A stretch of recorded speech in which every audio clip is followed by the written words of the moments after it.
Et c'est fini. Quelle balle pour terminer. Salut à tous, une balle de match comme un ouf de soulagement. Le Séchart Tennis de table s'est défait de Saint-Denis 3-1, une rencontre très difficile, notamment due à un ancien, une grande gloire de l'époque du CCTT. C'est bien sûr Guérel, mais Tanaka a réussi dans un match très sérieux lors de la 4e et dernière rencontre à donner la victoire finale au CCTT. Et vous pouvez voir au classement que c'est un peu bizarre puisque les équipes n'ont pas toutes joué le même nombre de matchs.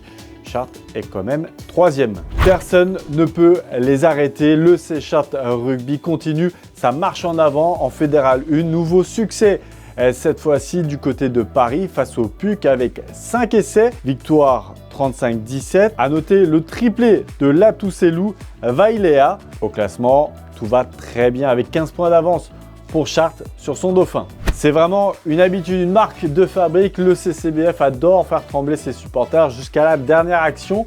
Cette fois-ci, c'était face à Strasbourg et grâce notamment à une très bonne défense de Sophia Longa puis d'Élise Marié, la victoire est restée dans les bras une nouvelle fois du Séchart Basket féminin. La 6e de rang, succès face à Strasbourg, 63-60.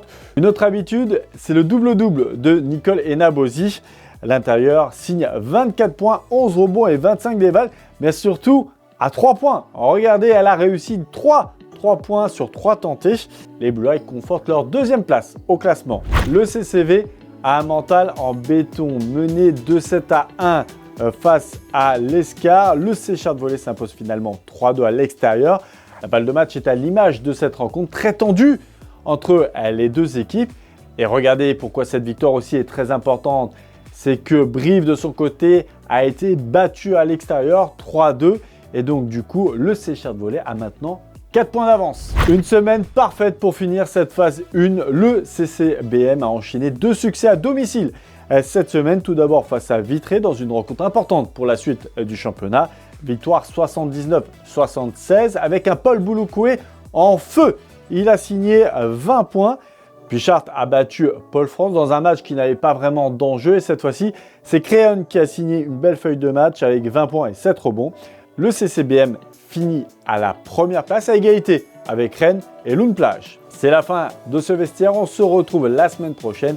Et comme d'habitude, on se quitte avec les plus belles actions du week-end. Ciao à tous. Oh, superbe. Magnifique. Allez, Ça fait, allez, la vengeance.